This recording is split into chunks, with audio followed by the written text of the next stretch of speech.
Hello student, ये video मैं BTech के स्टूडेंट्स के लिए बना रहा हूँ। बच्चों ने भी 12th क्लियर किया है, अब वो लोग बीटेक का प्लान कर रहे हैं। बीटेक में सबसे डिमांडिंग स्पेशलाइजेशन है जिसको अपन कंप्यूटर साइंस बोलते हैं। कंप्यूटर साइंस के अंदर बहुत सारे स्पेशलाइजेशन अभी निकल के आ रहे हैं, बहुत डिमांडिंग स्पेशलाइजेशन है।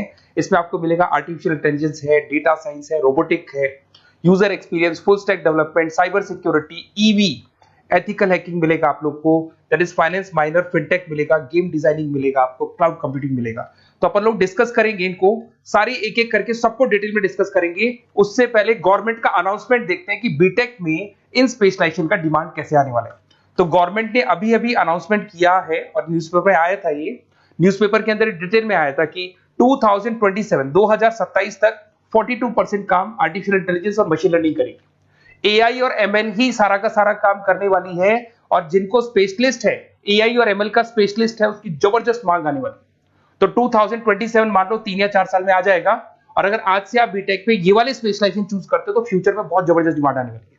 पैकेज मान के चले, फ्रेशर्स को 6 लाख के ऊपर पैकेज मिलेगा, और ये पैकेज 15 लाख तक जाएगा उन लोगों के लिए जो फ्रेशर्स है।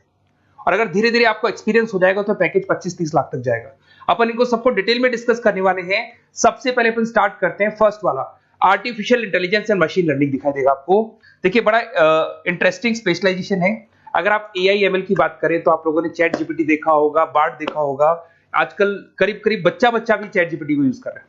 अगर मैं आर्टिफिशियल इंटेलिजेंस की बात करूं तो मतलब सारा का सारा जो काम है वो मशीन्स करेंगे। अगर आप छोटा सा एग्जांपल है, ऑटोमोबाइल की बात करते हैं तो ऑटोमोबाइल में आप टेस्ला का एग्जांपल ले सकते हो। टेस्ला कंपनी की जो कार है वो सेल्फ ड्रिवन है।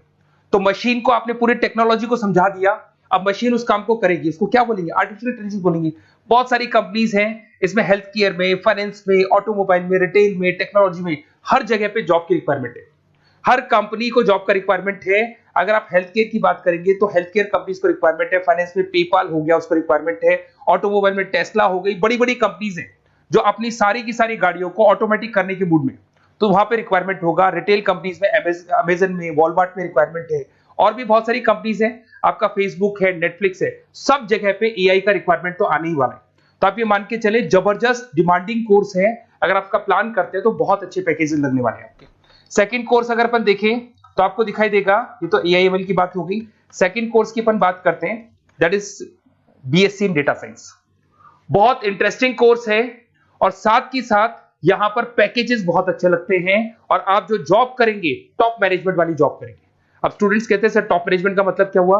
अरे डेटा साइंस के अंदर एक कंपनी का पुराना डेटा लेंगे आप, उसका पूरा एनालिसिस करेंगे, एनालिसिस करके आप टॉप मैनेजमेंट को बताएंगे कि आपके प्रॉस क्या है, कौन से पॉजिटिव और नेगेटिव पार्ट क्या है, क्या चीजें अपने को और करनी चाहिए जिससे कि अपनी सेल, अपना प्रॉफिट क्या हो जाएगा, इंक्रीज हो जाएगा। तो कहीं ना कहीं टॉप मैनेजमेंट का जो पूरा डायरेक्शन है वो डेटा साइंटिस्ट देते हैं। तो डेटा साइंटिस्ट कहीं ना कहीं एक कंपनी का एसेट बन जाता है, क्योंकि वो टॉप मैनेजमेंट के साथ मिलकर काम करते हैं। तो डेटा साइंस की जबरदस्त रिक्वायरमेंट है, क्योंकि पूरा का पूरा बिजनेस का डायरेक्शन डेटा साइंटिस्ट चेंज कर देता है। और कहीं ना कहीं करोड़ों रुपए कमा के भी कौन देगा? कंपनी को डेटा साइंटिस्ट कमा के देगा। ऐसे बहुत सारी कंपनीज है, ई कॉमर्स रिटेल कंपनी में जॉब लग सकती है, फाइनेंस में, हेल्थ केयर, टेक्नोलॉजी, सब जगह पे जॉब लग सकता है आप लोग का। वही ई कॉमर्स में वॉलमार्ट को, अमेजन को जरूरत पड़ेगी आपको। फाइनेंस कंपनी में जेपी मॉर्गन, आपने सुना होगा, गोल्ड स्टैक सुना होगा, वहां पे जॉब लग सकता है। ऐसे करके आपको टेक्नोलॉजी के अंदर आपका गूगल, नेटफ्लिक्स में जॉब लग सकता है। और ट्रांसपोर्टेशन कंपनी यूपीएस, उबर वगैरह में आपका जॉब लग सकता है। पैकेजेस बहुत अच्छे मिलेंगे, हर जगह पे अच्छा खासा रिक्वायरमेंट है इनका सबका। फिर आते हैं अपन नेक्स्ट, आपको स्पेशलाइजेशन मिलेगा, बड़ा इंटरेस्टिंग स्पेशलाइजेशन मिलेगा आपको, that is RPA, that is robotic process automation. अगर आप देखें तो आजकल सारा का सारा जो काम है मशीन ही करती है। एक छोटा सा एग्जांपल लेता हूं, बैंक के अंदर आप एटीएम में जाते हैं तो एटीएम से आप पैसा निकाल भी सकते हैं, पैसा डिपॉजिट भी कर सकते हैं। तो एक मशीन काम कर रही है, एक रोबोट काम कर रहे हैं। तो कहीं ना कहीं हर जगह पे रोबोट्स की जरूरत पड़ने वाली है। और इवन अगर आपने दुबई का टेक शो देखा होगा तो वहां पर रोबोट सफाई कर रहे हैं। मशीन ऐसी बना दी गई है कि कहीं भी अगर आपको गंदगी दिखाई दे तो मशीन अपने आप सफाई कर देगी, तो सफाई कर्मचारियों की जरूरत नहीं पड़ने वाली। तो देखो, इसमें हेल्थ केयर, फाइनेंस के अंदर आपको रिक्वायरमेंट रहेगा। बैंकिंग फाइनेंस के अंदर आपका जेपी मॉर्गन, एचडीएफसी बैंक, कोई भी बैंक हो, हर बैंक को रिक्वायरमेंट रहेगा। एचडीएफसी बैंक, आपको अगर एटीएम डिजाइन करना है या कोई नई टेक्नोलॉजी डिजाइन करनी है तो बैंक की जरूरत तो पड़ेगी, बैंक वाले रखेंगे आपको। हेल्थ केयर के अंदर आपकी रिक्वायरमेंट होगी, मैन्युफैक्चरिंग कंपनीज में रिक्वायरमेंट होगी, रिटेल कंपनीज में रिक्वायरमेंट होगी, आईटी कंपनीज में रिक्वायरमेंट होगी। हर जगह पे आपकी रिक्वायरमेंट तो रहेगी ही रहेगी। फिर से आते हैं, नेक्स्ट स्पेशलाइजेशन आपको मिलने वाला है बड़ा इंटरेस्टिंग स्पेशलाइजेशन मिलेगा आपको, that is UX and UI, जिसको बोलते हैं यूजर एक्सपीरियंस। अगर मैं यूजर एक्सपीरियंस की बात करता हूं तो बेसिकली जब अपन वेबसाइट को डिजाइन करते हैं तो वेबसाइट का एक यूजर फ्रेंडली होता है। यूजर फ्रेंडली का मतलब अगर आप अमेजन, फ्लिपकार्ट, किसी उबर, ओला इनकी वेबसाइट पे जाते हैं तो फटाफट आप बाई कर सकते हो, जो भी प्रोडक्ट ढूंढना है ढूंढ सकते हो। तो जो वेबसाइट है उसका कलर कॉम्बिनेशन क्या होगा, उसकी थीम क्या होगी, वो यूजर फ्रेंडली है कि नहीं है, ये सारी चीजें कौन करता है, यूजर एक्सपीरियंस करता है। तो वेबसाइट डिजाइनिंग का काम है इसमें, और कलर कॉम्बिनेशन, थीम, तो ये कहीं ना कहीं क्रिएटिविटी इसके अंदर होनी चाहिए। जिसमें क्रिएटिविटी है वो सॉफ्टवेयर बनाएगा, एप्स बनाएगा, वेबसाइट बनाएगा। ई कॉमर्स कंपनीज में इसका रिक्वायरमेंट रहेगा, फाइनेंस कंपनीज में रिक्वायरमेंट रहेगा, हेल्थ केयर, एजुकेशन कंपनीज में आपका Google, Apple, Facebook, Microsoft, IBM, ये कंपनीज को रिक्वायरमेंट रहेगा। तो बड़ा इंटरेस्टिंग स्पेशलाइजेशन है। और साथ के साथ में पीडीएफ डिस्क्रिप्शन में डालने वाला हूं, वहां और डिटेल में मिल जाएगा आपको। ऐसे एक मिलने वाला है book, BTech in full stack development. अगर मैं एफएसडी की बात करता हूं, फुल स्टैक डेवलपमेंट की बात करता हूं, तो कभी भी कोई भी वेबसाइट बनती है उसके दो पार्ट होते हैं, एक फ्रंट एंड वाला पार्ट होता है, एक बैक एंड वाला पार्ट होता है। अगर मैं फ्रंट एंड वाले पार्ट की बात करूं तो यूजर एक्सपीरियंस वाला पार्ट आएगा उसमें। अगर मैं बैक एंड की बात करता हूं, वेबसाइट पे आपको डेटा डालना है, कुछ अपलोड करना है, कुछ जो होता है ना एडमिन पार्ट होता है, तो एडमिन पार्ट के अंदर जो भी बैक एंड वाला पार्ट है वो सारा का सारा एफएसडी, फुल स्टैक डेवलपमेंट, उसको हैंडल करता है। हर जगह पे इसका रिक्वायरमेंट रहेगा। E commerce, banking, finance, health care, startups, वही सारी कंपनीज है, Google, Amazon, Facebook, Microsoft, startup. तो कहने का मतलब है ये कंपनीज तो है ही है, ये तो बड़ी कंपनीज है, इसकी रिक्वायरमेंट तो रहेगी। पर अगर देखा जाए तो एक छोटे से छोटा बिजनेसमैन भी वेबसाइट बनवाते हैं। तो हर जगह पे फ्रंट एंड का, बैक एंड का रिक्वायरमेंट रहेगा। फ्रंट एंड वाला पार्ट यूएक्स हैंडल करता है, बैक एंड वाला पार्ट एफएसडी हैंडल करता है। तो ये भी अच्छा स्पेशलाइजेशन है। इसके अंदर भी बच्चे एक्सेल करते हैं और बहुत अच्छा अर्निंग करते हैं। ये मैं पीडीएफ डिस्क्रिप्शन में डालूंगा तो वहां से आपको मिल जाएगा। फिर मिलेगा आपको BTech in cyber security and forensic, बहुत इंटरेस्टिंग है।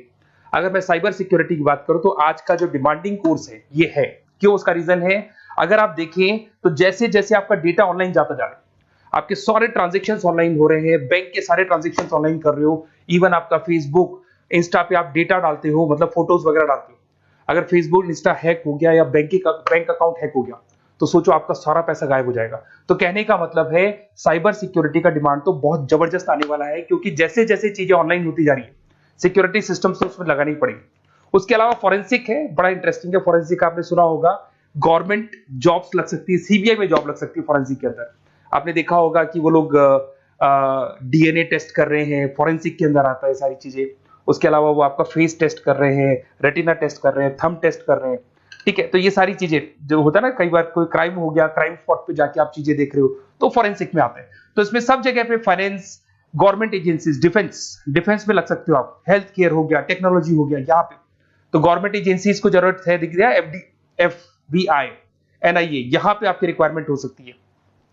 टेक कंपनीज में आपका जैसे गूगल, माइक्रोसॉफ्ट में रिक्वायरमेंट होगा। उसके बाद साइबर सिक्योरिटी फिल्म्स में रिक्वायरमेंट हो सकता है आपका, फाइनेंशियल इंस्टीट्यूट्स है, जेपी मॉर्गन है, तो ये जितनी बड़ी बड़ी कंपनीज है यहाँ आपका रिक्वायरमेंट हो सकता है। तो ये अच्छा जॉब है, डिपेंड करता है कि आपका इंटरेस्ट किधर है। अगर आपका इंटरेस्ट थोड़ा सा साइबर क्राइम के अंदर है तो शायद आपको उसमें अच्छा एक्सेल मिल सकता है। सबसे इंपॉर्टेंट स्पेशलाइजेशन जो अभी डिमांडिंग आने वाला है, that is electronic vehicles, that is electronic engineering में ईवी का डिमांड बहुत ज्यादा आने वाला है। इवन अगर अपन देखें, transport minister Nitin Gadkari sir ने भी बोल दिया है कि अब क्या होने वाला है, जितनी भी कंपनीज है, चाहे वो मारुति हो, चाहे वो होंडई हो या टाटा हो, सबको साफ साफ क्लियर बोल दिया, आप अपने सारे व्हीकल्स को धीरे धीरे डीजल और पेट्रोल से किसमें कन्वर्ट कर रहे हो, ईवी में। और करीब करीब सब आ भी गए हैं मार्केट के अंदर। तो जब ये ईवी में कन्वर्ट होंगे तो वहां पर कन्वर्जन करने के लिए जो टेक्नोलॉजी डिजाइन होगी उसमें आपका भी कंट्रीब्यूशन होगा। तो जब ईवी कंपनी के अंदर आपकी जॉब लगेगी तो आपको कहीं ना कहीं आपको टेक्नोलॉजी डेवलपमेंट करने में हेल्प मिलेगा। तो ऑटोमोबाइल कंपनियां ईवी में कन्वर्ट होने वाली, तो ऑटोमोबाइल कंपनी में आपको जॉब मिल सकता है, ऑटोमोबाइल इंडस्ट्री में जॉब मिल सकता है, रिन्यूएबल एनर्जी में जॉब मिल सकता है, इलेक्ट्रॉनिक मैन्युफैक्चरिंग में जॉब मिल सकता है, गवर्नमेंट पॉलिसीज मेकिंग में जॉब मिल सकता है, टेस्ला हो गया, उसके बाद में रिविन हो गया। वैसे तो आजकल तो टाटा, होंडई, मारुति सब ईवी में कन्वर्ट होने वाली, तो कहीं भी आपको जॉब मिल सकता है। और इसका डिमांडिंग कोर्स है, आज मार्केट में ईवी की रिक्वायरमेंट है तो इसका डिमांड तो रहेगा ही रहेगा। उसके बाद में नेक्स्ट आपका आता है, दैट इज एथिकल हैकिंग, बड़ा इंटरेस्टिंग है। इसमें दिखाई देगा protecting the information system and network. तो एथिकल हैकिंग की बात करें ना, तो आप अपने नेटवर्क को प्रोटेक्ट करते हैं, कोई कहीं गोलमाल नहीं हो जाए, कोई चीटिंग नहीं हो जाए। एथिकल हैकर बन सकते हैं, सिक्योरिटी एनालिस्ट बन सकते हैं, उसके बाद में साइबर सिक्योरिटी कंसल्टेंट बन सकते हैं, इंफॉर्मेशन सिक्योरिटी मैनेजर बन सकते हैं, तो फॉरेंसिक कंप्यूटर एनालिस्ट बन सकते हैं। तो बहुत सारे ऑप्शंस अवेलेबल है और हर कंपनी को रिक्वायरमेंट है, चाहे विप्रो है, इन्फोसिस है, टीसीएस है, एचसीएल है, रिलायंस इंडस्ट्री है। तो हर कंपनी को जहां भी लग रहा है कि कहीं एथिकल हैकिंग की रिक्वायरमेंट है तो ये कंपनीज को आपका रिक्वायरमेंट रहेगा ही रहेगा। उसके बाद में बड़ा इंटरेस्टिंग है भैया, that is finance minor in fintech. अब ये फाइनेंस माइनर इन फिनटेक का मतलब क्या है इसको समझना। देखिए फिनटेक का मतलब है कहीं ना कहीं आप टेक्नोलॉजी के साथ अटैच हो रहे हैं, और अगर आप बीटेक का प्लान कर रहे हैं तो टेक्नोलॉजी तो होगी, उसके साथ फाइनेंस को अटैच किया जा रहा है। अब ये है क्या, अगर मान लो कोई सॉफ्टवेयर बना रहे हो बैंक के लिए, तो उसमें कहीं ना कहीं फाइनेंस डिपार्टमेंट की हेल्प किसको लेनी पड़ेगी, बीटेक वाले को लेनी पड़ेगी। बीटेक को सॉफ्टवेयर बनाना आता है, बीटेक को कोडिंग बनानी आती है, पर बीटेक को फाइनेंस नहीं पता, डेबिट क्या होता है, क्रेडिट क्या होता है, पैसा आएगा कहां से, जाएगा कहां से, वो उसको नहीं पता। तो वो फाइनेंस वाले के साथ मिलकर उस पर्टिकुलर सॉफ्टवेयर को डिजाइन करेगा। बट अगर आपने बीटेक माइनर, मतलब बीटेक में फाइनेंस माइनर और फिनटेक को अगर एक साथ मर्ज कर दिया, तो अब आपको कहीं ना कहीं उस अकाउंट्स डिपार्टमेंट की या फाइनेंस डिपार्टमेंट की कोई जरूरत नहीं है। फाइनेंस की नॉलेज आपको है, सॉफ्टवेयर की नॉलेज आपको है, और दोनों को आप क्या कर सकते हैं, मर्ज कर सकते हैं। इसमें fintech developer, blockchain developer, social data scientist बन सकते हैं, आपको प्रोडक्ट मैनेजर बन सकते हैं। तो बहुत सारे ऑप्शंस आपको यहाँ पे मिल जाएंगे, रिस्क मैनेजमेंट स्पेशलिस्ट मिल जाएगा, ये सारे ऑप्शंस आपको यहाँ मिल जाएंगे। उसके बाद में एक और स्पेशलाइजेशन आता है, कंपनीज यहाँ पे देखो पेटीएम, फोन पे, भारत पे। अरे भैया जब वो ऑनलाइन पेमेंट्स होंगे तो वहां अकाउंट्स डिपार्टमेंट का और आईटी डिपार्टमेंट की जरूरत पड़ेगी, दोनों मिलाकर एक ही आदमी काम कर रहा है, तो उसकी मार्केट में डिमांड रहेगी रहेगी। सारी बैंक्स, सारी की सारी ऑनलाइन कंपनी जो पेटीएम, जो ऑनलाइन पेमेंट करती है, उसमें रिक्वायरमेंट रहेगा आपका भारत पे, Razorpay, HDFC bank, ICICI bank, Wipro, हर कंपनी में आपकी रिक्वायरमेंट रहने वाली है। उसके बाद में बड़ा इंटरेस्टिंग है, that is game designing animation. जो स्टूडेंट्स जो क्रिएटिविटी में रखते हैं, उनका दिमाग चलता है, क्रिएटिव माइंड है, वो गेम डिजाइन करना चाहते हैं, वो थीम डिजाइन करना चाहते हैं, वो कैरेक्टर डिजाइन करना चाहते हैं, वहां पर कुछ स्टूडेंट्स होते हैं जो गेम डिजाइनिंग में अपना करियर बनाना चाहते हैं। जबरदस्त रिक्वायरमेंट है, क्योंकि आज बच्चा अगर आप देखें तो बहुत सारे गेम्स हैं जो बच्चे खेलते रहते हैं। तो उन गेम डिजाइनिंग में आपको क्या क्या स्पेशलाइजेशन हो सकते हैं, आप game developer, game designer, animator, 3D modular, text artist बन सकते हैं, लेवल डिजाइनर बन सकते हैं। तो बहुत सारे ऑप्शन है इसके अंदर, और बहुत सारी प्राइवेट कंपनीज मिलेंगी आपको, जैसे 99 गेम्स मिल जाएगा आपको, टाटा की कंपनी मिल जाएगी, इधर से बहुत सारी कंपनीज है जहां पे आपकी जॉब लग सकती है। तो ये सारा डिस्कशन मेरे को करना था आप लोगों से, साथ के साथ थोड़ा सा मैं बताता हूँ। बेसिकली मैं 2006 से पढ़ा रहा हूँ, 2006 से पढ़ा रहा हूँ। मेरे पास ऑनलाइन, ऑफलाइन, रिकॉर्डेड सारे मोड पे बच्चे आते हैं पढ़ने के लिए, तो उनसे मेरा डिस्कशन भी होता रहता है कि कौन सा कॉलेज कैसा है, कहाँ पर जॉब्स अच्छी लग रही है, कहाँ पे प्लेसमेंट्स अच्छे हो रहे हैं। तो मैं एक एक चीज को डिस्कस करने के बाद में एक कंक्लूजन पहुंचा हूं कि बेस्ट कॉलेज कौन कौन से होंगे। तो आप जब डिस्कस करेंगे, फोन वोन करेंगे मेरे को, ये नंबर है मेरा, साथ के साथ डिस्क्रिप्शन में मैं लिंक भी डाल रहा हूँ, तो वहां पे आप फॉर्म भर दें, एक छोटा सा फॉर्म है वो भर दें, या व्हाट्सएप के ऊपर मेरे को डिटेल शेयर कर दें, या फिर आपके पास टाइम है तो आप इस नंबर पे कॉल भी कर सकते हैं, या आप डिटेल शेयर करेंगे तो मेरी टीम या मैं कॉल करूंगा आप लोग को, और अपन यहाँ पे बेस्ट कॉलेज ढूंढेंगे, जो बेस्ट से बेस्ट कॉलेज होगा, और जो स्पेशलाइजेशन आपको रिक्वायरमेंट होगी उसके अकॉर्डिंग जो भी बेस्ट कॉलेज होगा वो मैं आपको प्रोवाइड करूंगा। कहीं भी कोई डाउट हो, ये मेरा नंबर है, इस पे कॉल कर सकते हैं। साथ के साथ बस इतना सा लिख के भेज देना कि I want to do BTech, कहां से बिलोंग करते हैं, कहां से आपको बीटेक करना है, और आपका फोन नंबर, ये 4-5 चीजें लिख के भेज दो मेरे को, या फिर नीचे डिस्क्रिप्शन में जाएंगे तो वहां फॉर्म भर देना आप, और या फिर इस नंबर पे कॉल करके या व्हाट्सएप कर देना। Best of luck for your examinations, और कहीं भी आपको कैरियर में कोई डाउट हो, मेरा नंबर है, आप कभी भी मेरे को कॉल कर सकते हैं। Okay, best of luck.